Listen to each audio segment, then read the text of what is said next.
What's up? Vítám vás u ne úplně prvního videa, který točíme, ale jo, u prvního videa na tomhletom kanále, respektive není to úplně první video na tomhle kanále.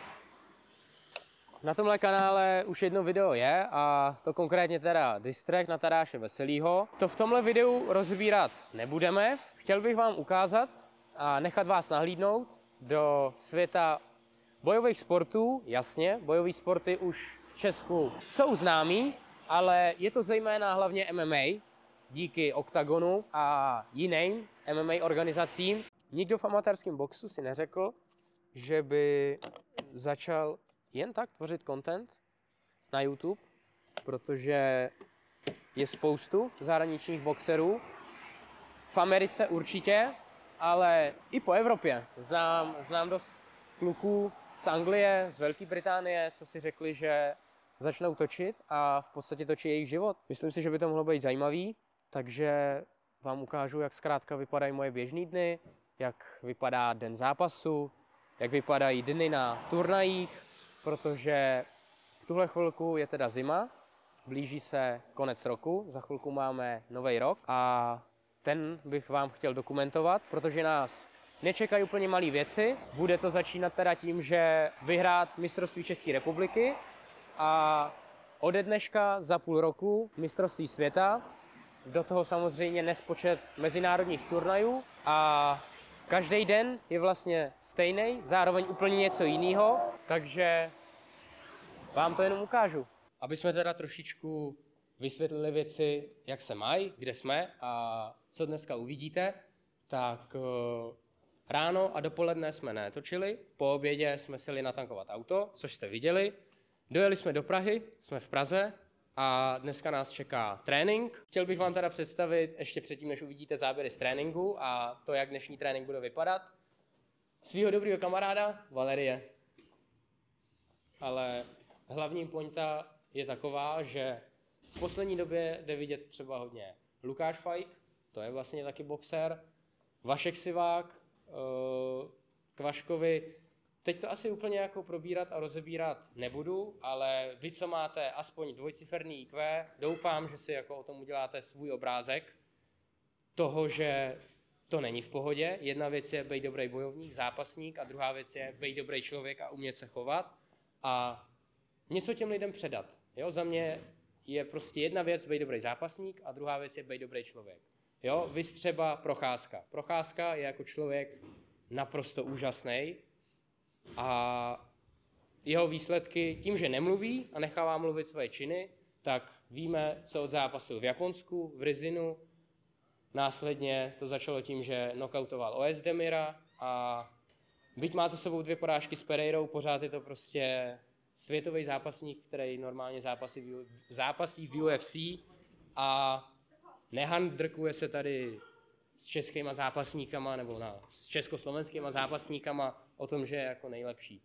Tudíž teď přichází v uvozovkách asi naše chvíle, takže vítejte v Tangas Boxing, moje jméno je David Karbaš.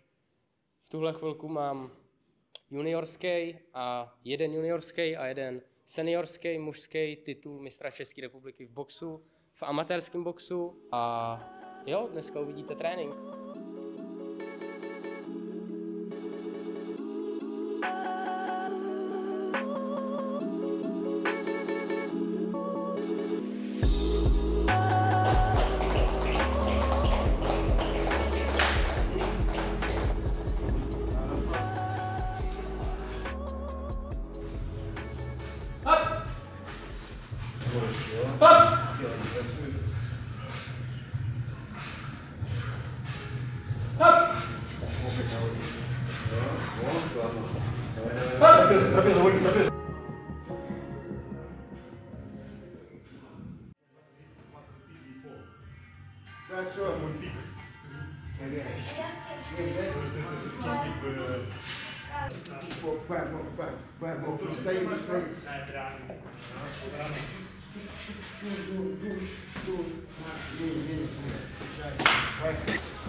Вицейку.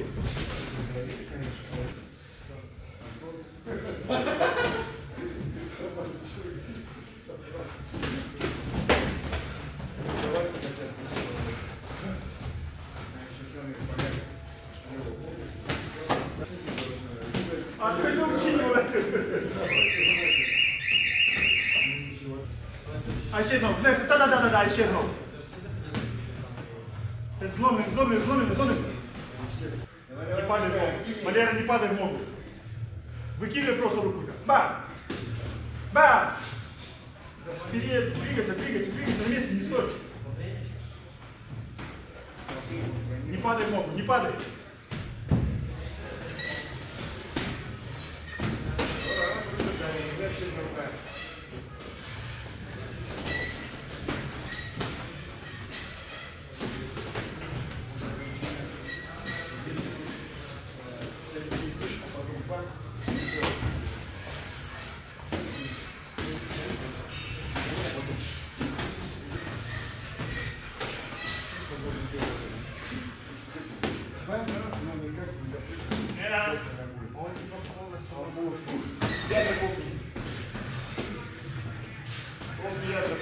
Локоть на выше.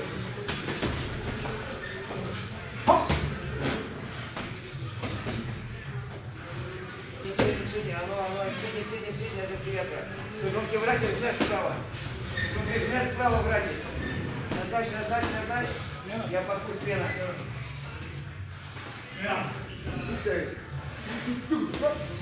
Жонки, гнет враги, взять рукой. Окей. Раз, два, и гнет сзади.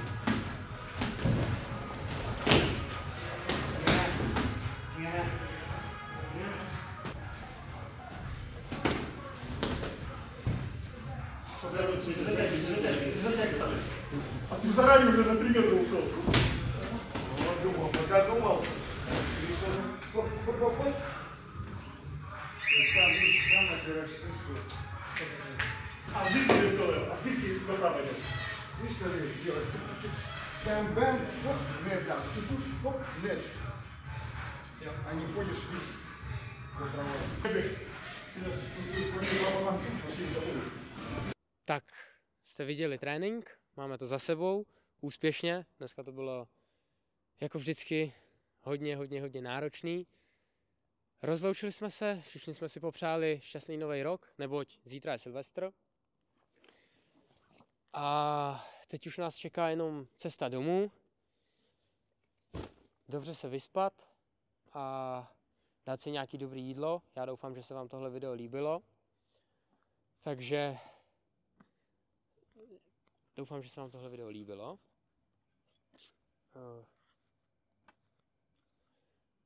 Na tomhle kanále tedy čekejte věci ze světa bojových sportů a v podstatě vám ukážu to, jak to vypadá za oponou takového amatérského boxera, neboť tady u nás v Česku to nemá takovou tradici jako fotbal a hokej.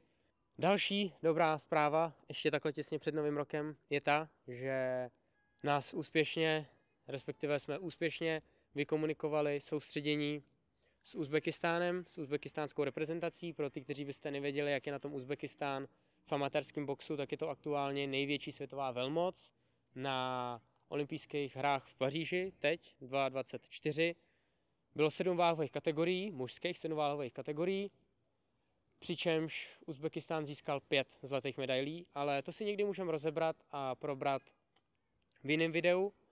Já jsem toho byl součástí, měl jsem tu čest vidět a trénovat a boxovat s reprezentací Uzbekistánu a jo, v březnu nás čeká zaklepat soustředění na Uzbekistánu s uzbekistánskou reprezentací. Sledujte, odebírejte nejen ten YouTubeový kanál, ale taky i můj Instagram a TikTok, který máte dole v popisku videa. Doufám, že se vám to líbilo, takže jen to nejlepší do nového roku, hlavně zdraví a vidíme se.